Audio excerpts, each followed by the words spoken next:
This senior class, they have taken advantage of resources that I haven't seen before. They know the path to getting to college, whether it's City College or a four-year university. They're just clear as to where to go. They know who to ask questions to, and that to me is empowerment, and it's exactly what we aimed for with Career Choices. What I remember about freshman seminar was that we really prepared ourselves in order to go into the workforce.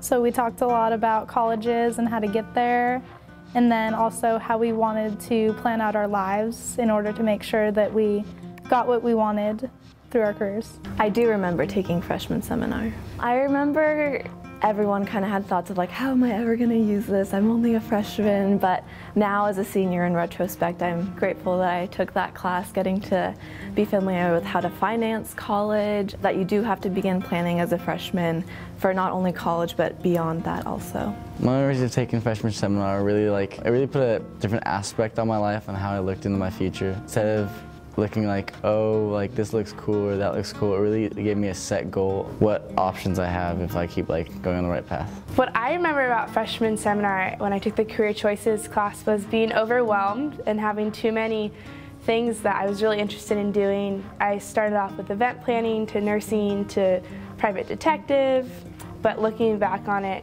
it really was able to help me narrow my focus and my passions.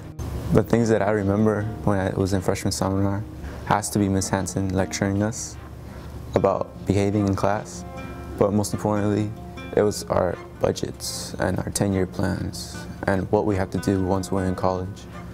She really sparked us that we're not far away. My 10-year plan was the most important thing. I had to focus on that. My old 10-year plan was that I wanted to become a pharmacist and go to the University of San Francisco. It has changed. I actually plan on going to UC Davis or Cal Poly and majoring in agriculture, business, and management. I was one of the few kids whose 10-year plan has remained pretty constant from freshman year to senior year. I always knew I wanted to be in the health professions, but every other year I would tell myself I want to be a doctor. No, I'm going to be a registered nurse.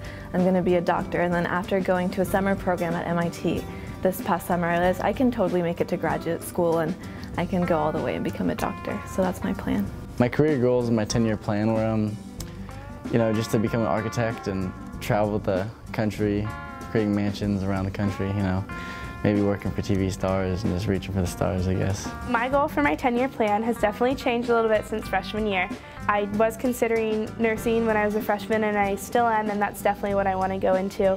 Right now I'm looking at going to San Diego State, but I'm also on UCLA's nursing waitlist. I'd like to work a year or two in a hospital steadily and then either dedicate time to the Navy or go into a travel nursing company. I saw myself as a doctor, basically.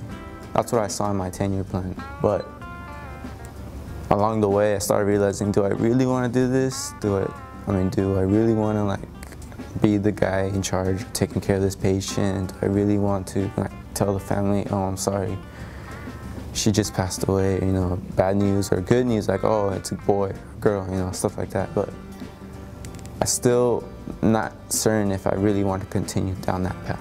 But yeah, I wanted to become a doctor as well.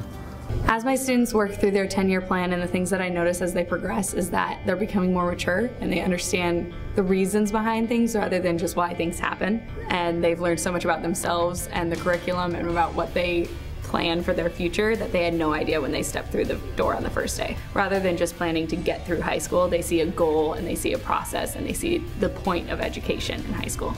Going into college, I do feel a lot more confident because I've taken college level courses. I think that because I know now that in order to go to college, you're really just preparing to go into a career, that you can't just go to a school because of its name. And there's really a meaning behind it of how they're there to prepare you for things, and there's different colleges that specialize in different things. I got a full ride to Harvard. They have a financial aid initiative that if your family makes anywhere up to $250,000 a year, you will get some form of financial aid.